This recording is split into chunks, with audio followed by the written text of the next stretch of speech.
안녕하십니까? 저는 다니엘서를 연구할 때마다 제 마음에 드는 하나의 질문이 있습니다. 왜 하나님께서 이스라엘 백성들과 또 당시에 유다의 수많은 왕들과 지도자들이 있음에도 불구하고 왜 하나님께서 느부갓네살에게 꿈을 통하여 세상에 일어날 일들을 보여주셨는지에 대한 의문을 갖게 됩니다. 오늘은 이걸 좀 중심으로 앞으로 우리가 다니엘서를 연구하는 데 있어서 우리가 하나님께서 하나님 백성을 향한 계획, 그리고 또 하나님의 백성들이 당신의 뜻을 이루지 못할 때 하나님께서는 당신의 뜻을 이루기 위하여 다른 어떤 계획을 하나님께서 가지고 계신 것을 볼 수가 있습니다. 우리가 다니엘 2장을 보시면 느부갓네살 왕에게 꿈을 통하여요, 세상에 관한 이상을 보여주시는데, 이 꿈을 통하여 하나님께서는 다니엘을 느부갓네살 왕에게 이끌어 주시고, 느부갓네살 왕은 다니엘의 신실함과 총명함을 통해서 하나님께서 이 세상을 다스린다는 것을 알게 되면서 다니엘서가 시작을 합니다. 그 내용들은 여러분들이 익히 잘 아시는 내용이라고 생각을 하고요. 여러분, 여기 지도를 보시면 바로 여기 동그라미 친 부분이 예루살렘입니다. 하나님께서 당신의 백성들 예루살렘을 중심으로 좌와 우 혹은 상하로 설명도 할 수 있겠습니다. 아무튼 우와 우상변에 하나님께서 티그리스 강, 유브라데스 강으로 이루어지는 비옥한 이 메소포타미아 문명을 두시고, 그리고 좌하로는 이집트의 나일강을 통하여 이제 거대한 문명이 일어나도록 하셨습니다. 예루살렘은 결국 두 개의 거대한 문명이란 말은 이 문명을 통해서 거대한 나라들이 등장하는 그 사이에 하나님께서 예루살렘을 두셨다는 겁니다. 결국 하나님께서 원래 아브라함을 통하여 한 백성을 만드신 하나님의 원래 목적은 예루살렘이 하나님 앞에 순종함으로 말미암아 하나님을 아는 사상이 이 두 거대 나라, 여기에는 수많은 민족들과 수많은 사람들이 살고 있겠죠, 그죠? 그리고 이 나라는 또 여러 주변 나라들에게 큰 영향을 끼치기 때문에 이 나라의 하나님에 대한 영광이 퍼져나가고, 그 나라들의 영향으로 온 세상에 하나님의 영광을 이제 퍼뜨리는 것이 하나님께서 원래 세우신 목적이었다고 생각합니다. 그런데 유대 백성들이 실패하게 되자 하나님께서 드디어 느부갓네살 왕을 부르는 것으로 다니엘서가 예언이 시작된다고 하는 점입니다. 여러분, 다니엘 2장 37절과 38절에 보면 이 느부갓네살 왕의 꿈에 금, 은, 동, 철과 진흙, 그리고 사람의 손으로 말미암지 않은 뜨인 돌, 이 순서를 보여주면서 이제 그 해석을 하는 가운데 하나님께서 느부갓네살 왕에게 이렇게 말씀하셨습니다. 2장 37절부터 38절의 말씀입니다. 왕이여, 왕은 열왕의 왕이시라. 하늘의 하나님이 나라와 권세와 능력과 영광을 왕에게 주셨고, 인생들과 들짐승과 공중의 새들 어느 곳에 있는 것을 물어나고 그것들을 왕의 손에 붙이사 다 다스리게 하였으니 왕은 곧 그 금머리니이다. 다니엘 2장의 예언은 바벨론 왕 느부갓네살이 세운 그 나라의 역사를 통하여 하나님이 이후에 일어날 일들을 예언하셨다는 것입니다. 그래서 우리는 다니엘 2장에 나오는 순차적 예언, 금, 은, 동철, 철과 진흙, 이 나라들은 금은 바벨론이고 금을 이어서 올라오는 은은 페르시아며, 그리고 은을 이어서 올라오는 동은 그리스, 헬라며, 그리고 헬라를 이어서 올라오는 철나라는 로마임을 우리는 지난 역사를 통하여 분명히 알고 있습니다. 그러면서 로마가 무너지면서 로마가 다스리던 그 땅에 철과 진흙으로 되어 있는 오늘날의 유럽과 같은 열국의 시대가 이어지고, 그 이후에 사람의 손으로 말미암지 아니하고 산에서 떠인 돌이 신상을 치는 곧 하나님의 나라가 서게 되는 이러한 과정을 하나님께서 다니엘 2장의 예언이 이것을 말하고 있는 것입니다.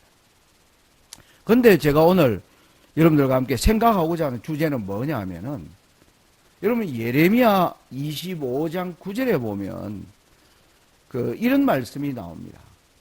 보라, 내가 보내어 북방 모든 족속과 내 종 바벨론 왕 느부갓네살을 불러다가 이 땅과 그 거민과 사방 모든 나라를 쳐서 진멸하여 그들로 놀램과 치솟거리가 되게 하며 땅으로 영영한 황무지가 되게 할 것이라. 여러분, 여기 예레미야를 통하여 하나님께서 느부갓네살을 내 종이라 부르는 겁니다. 여러분, 이 내 종이라는 말은 하나님께서 모세를 볼 때 내 종 모세, 내 종 다윗, 하나님의 충성된 사람들을 부르실 때 쓰는 그 용어입니다. 그 용어를 이방 왕인 바벨론 왕인 느부갓네살에게 하나님께서 그를 내 종이라고 부른다는 사실이죠. 이게 한 번 기록되어 나오는 게 아니라 예레미야서 전편에 여러 차례 나옵니다. 여러분 27장 6절에는 이렇게 말합니다. 이제 내가 이 모든 땅을 내 종 바벨론 왕 느부갓네살의 손에 주고 또 그 덜짐승을 그에게 주어서 부리게 하였나니. 여러분, 아담과 하와와 그 하나님 백성에게 이 모든 것들을 다스리는 그 권세를 하나님의 백성에게 주셨는데 이제 내 종 느부갓네살에게 이 모든 것을 부리게 하였다. 이런 말씀을 하고 계십니다. 여러분 43장 10절에 보면 또 이런 말이 나옵니다.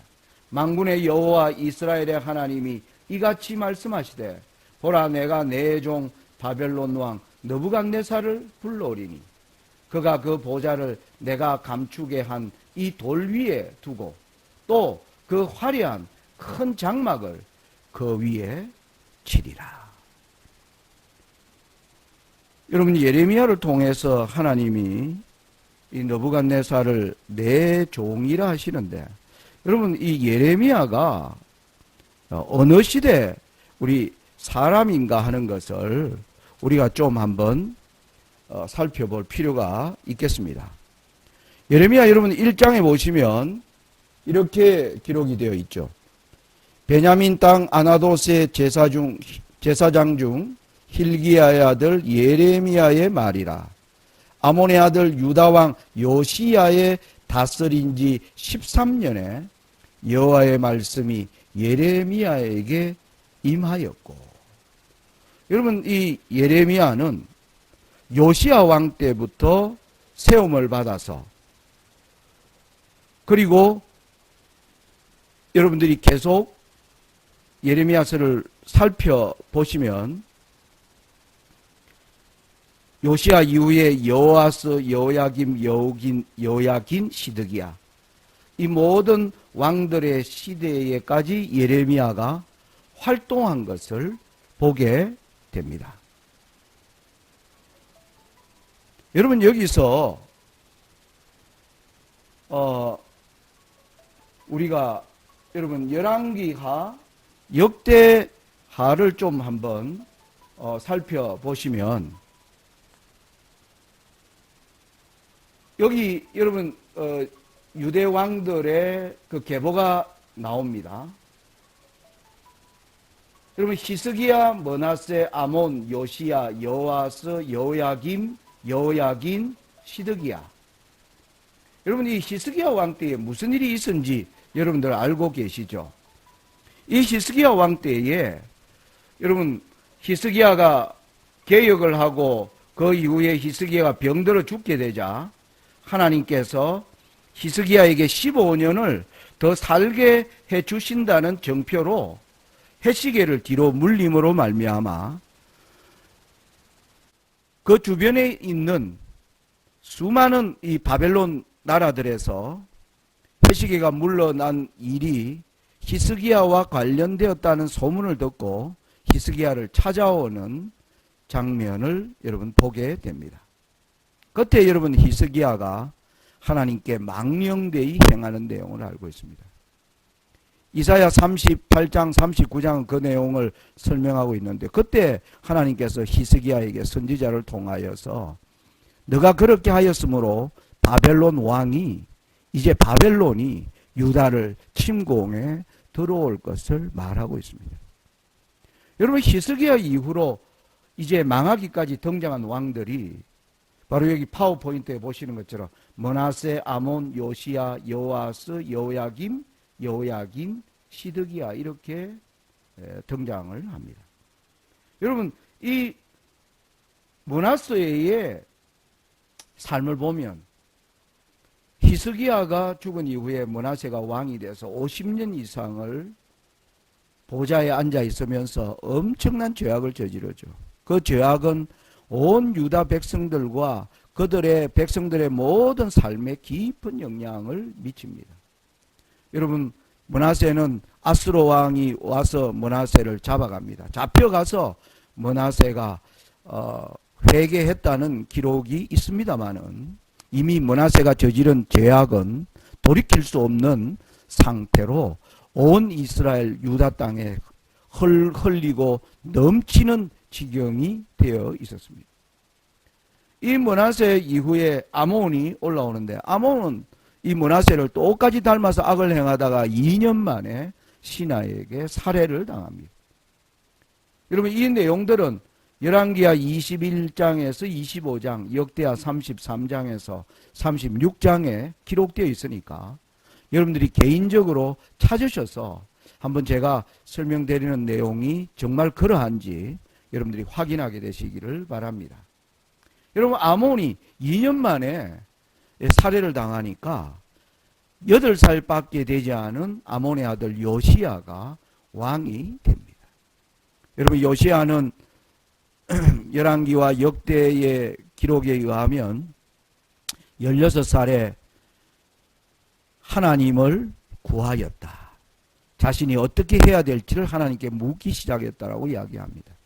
그가 그리고 20살이 되었을 때 유다의 곳곳에 여호와를 떠나게 하는 수많은 우상들을 이제 철폐하기 시작합니다. 그리고 그 이후에 26살이 되었을 때는 오랫동안 황폐되었던 여호와의 성전을 이제 수리하는 일을 하다가 그곳에서 율법서의 사본을 발견하고 그 율법서를 읽으면서 지금 자신이 다스리는 이 나라에 임하는 하나님의 저주를 깨닫게 되었습니다.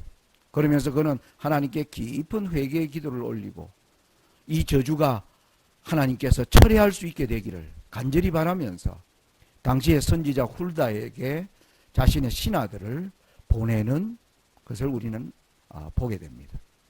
훌다를 통해서 들려온 하나님의 말씀은 요시야의 개혁에도 불구하고 이미 이스라엘에 넘치는 죄악은요 거스를 수 없을 지경에 하나님이 와 있기 때문에 율법에 기록되어 있는 그 말씀을 따라 또 여호와께서 예레미야와 수많은 선지자에게 말씀하신 예언대로 유다에 큰 재앙이 이르러 올 것을 하나님 말씀하십니다.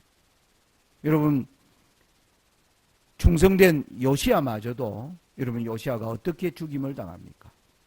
애굽왕 너거와의 전쟁에서 죽습니다. 애굽왕 여러분 아까 보면 예루살렘에서 남편에 있는 이 애굽이 북쪽에 있는 갈그미스를 치기 위하여, 갈그미스는 그 당시 아수로의 땅이었습니다. 그것을 치기 위하여 내가 그것을 치야 하니 거기를 가려면 유대 땅을 통과해 가야 됩니다. 그 길을 좀 지나가게 하라. 그런데 요시야는 그 우상을 숭배하는 애굽의 큰 군대가 유다 나라를 지나가는 것을 허락지 않습니다. 그러므로 결국 너고와의 전쟁은 피할 수 없게 되었고, 이 전쟁에서 요시야가 죽습니다. 요시야가 그렇게 죽자 그 아들이 여호아스가 왕이 됩니다. 여러분, 이 여호아스는 왕이 되었을 때 애굽 왕 너고가 올라와서 뭐 해버립니까? 여호아스를 애굽으로 잡아갑니다. 그리고는 애굽 왕이 왕을 앉힙니다. 여호야김을 왕으로 앉힙니다. 이전에는 그래도 왕들이 죽임을 당해도 그 백성들에 의하여 이제 왕들이 세움을 입었는데, 이방왕의 왕이 쳐들어와서 그 왕은 잡아가고 그 다음 왕은 이방왕이 세우는 아주 기구한 운명의 유다가 완전히 빠지게 되는 장면인 것입니다. 여러분, 여호야김이 왕이 있을 때 어떤 일이 생깁니까? 이때 느부갓네살이 예루살렘을 1차로 침공하면서 여호야김을 바벨론으로 잡아갑니다.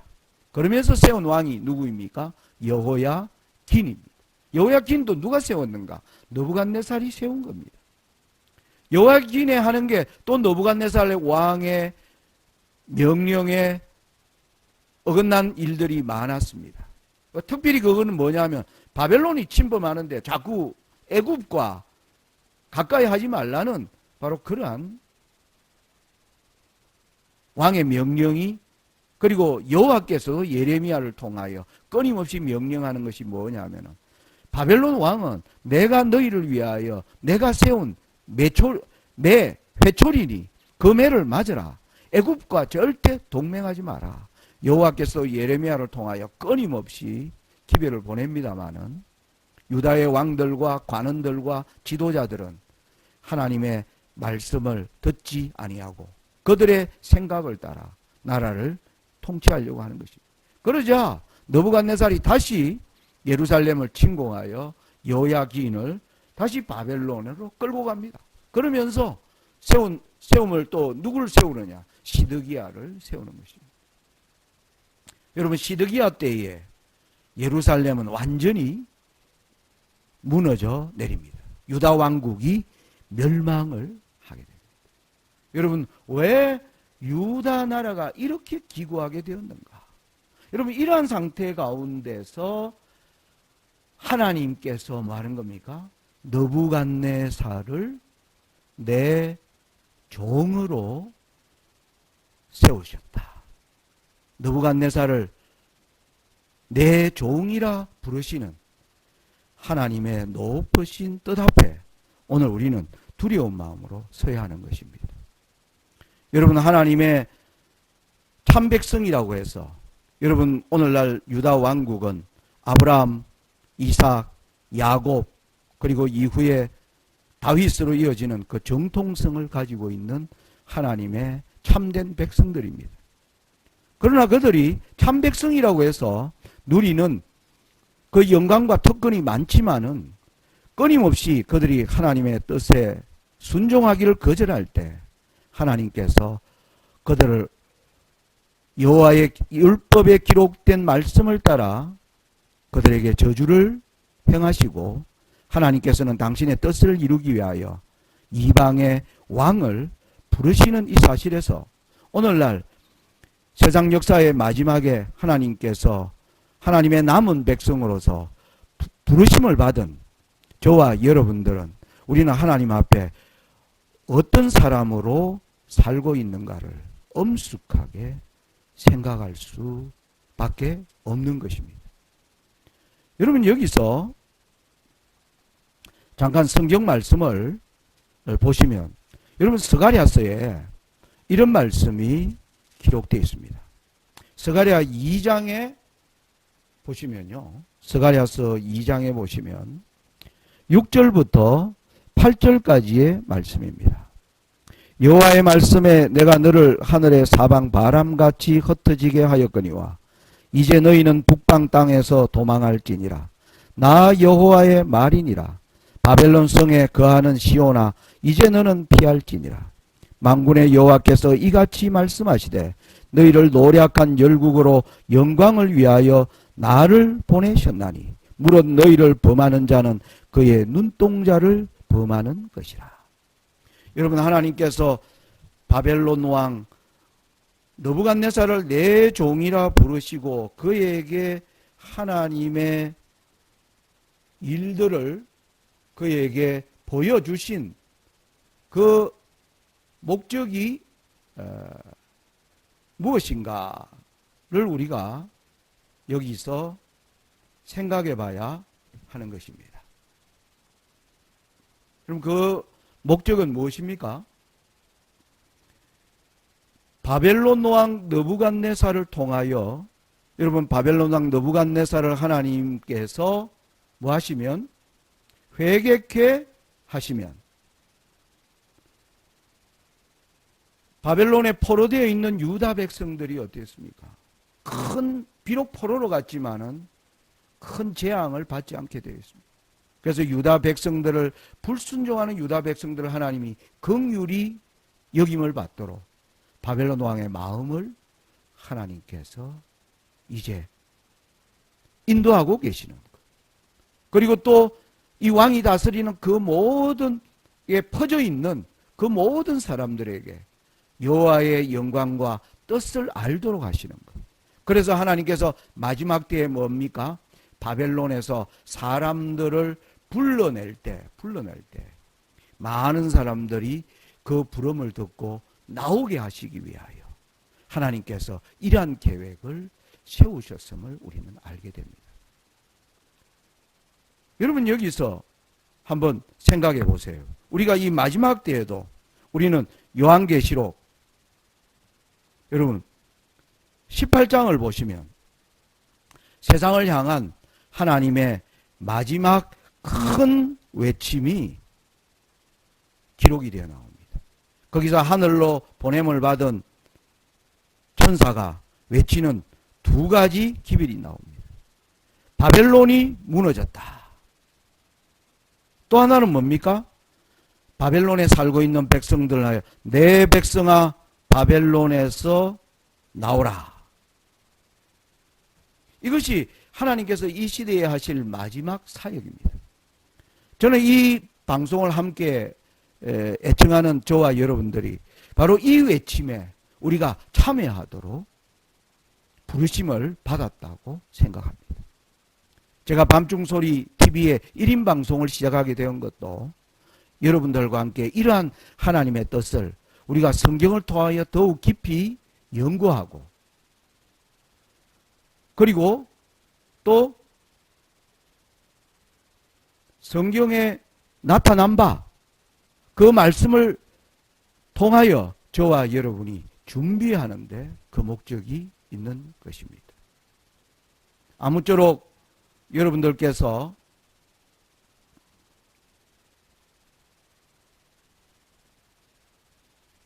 오늘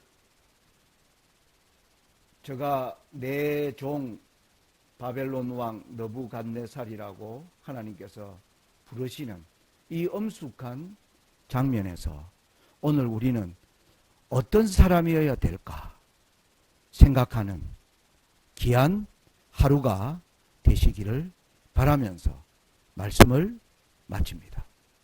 감사합니다.